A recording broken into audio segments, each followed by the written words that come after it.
The deadline for the analog switch-off has been extended to the end of March next year. In a statement, the ministry says this will allow as many South Africans as possible to migrate before the final switch-off. Currently, about 467,000 indigent households who are registered for government-provided set-top boxes have not received them. The Broadcasting Digital Migration Project is costing government 1.23 billion rand so far because of the simultaneous transmission of both analog and digital signals.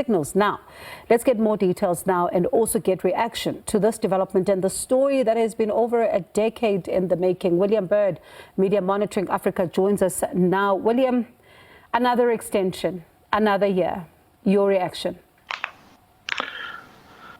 Yeah, look, this really is something that government needs to ultimately be held accountable for, not just this current GNU, but of course preceding entities and preceding ministers who failed to do a proper rollout of set-top boxes. This is about an ongoing and collective inability to make sure that the poor and indigents actually have access to television. What we know is that 28.5% of South African audiences still rely exclusively on free-to-air services in order to access television. So had they gone ahead with this decision, you would have had that entire group of people, it's around 4.5 million households, cut off from television entirely. And that would have been completely unacceptable because, of course, these are the poorest of the poor. So this decision, while deeply frustrating, is also one that I think government had little choice but to act on. We know that the SABC didn't want this deadline to go ahead. We know that the community broadcasters didn't want it to go ahead. We know that the commercial broadcasters didn't want it to go ahead. ICASA even said this shouldn't go ahead. So it really isn't that surprising. What is surprising is how little and how few set-top boxes have been installed since the Constitutional Court ruling in 2022.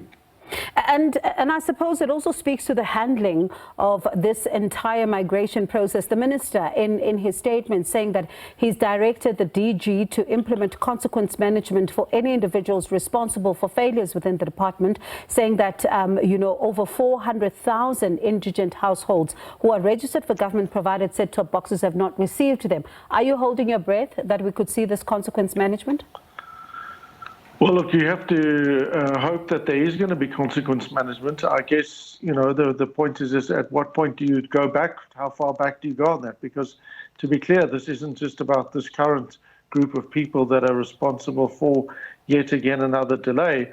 This is very much about a decades-old series of issues that haven't been able to advance.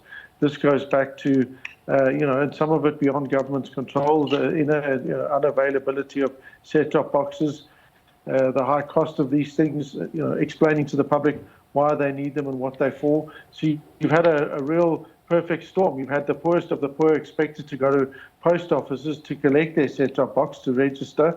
And at the same time, you've had, over 300 post offices closed around South Africa. And of course, where those post offices likely to be, they're the ones that are going to be in the rural areas where, again, your most marginalized people are the ones that need to get them, which means you're then expecting the ones with the least resources to actually utilize even more resources to go and register and get a set-top box. So this is, again, we wouldn't be here had these programs been rolled out sufficiently well, at least a decade ago.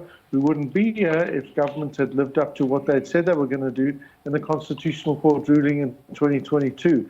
But we are where we are. What we need to see now is very clear targets. And the minister also explained that, they are going to reveal what their plans are for accelerated installation. But we need to know, of the people that have had these installed, are they still functioning? We need to know, for example, are the shops that are selling and retailing these things for the missing middle, those that aren't too poor to be eligible for a set-top box, those that do have some money, are they able to go and buy these things, or what are the alternatives? So government really is going to have to shift away from this idea that they don't tell us what's going on to telling us in detail what's going on, so that the broadcasters and SABC in particular can prepare and make sure that they aren't going to lose millions of viewers. Because to be clear, if SABC were to lose those millions of viewers, SABC's financial crisis would be even greater than it already is. So in light of all of these then, do you foresee another extension, or could this potentially be the last one?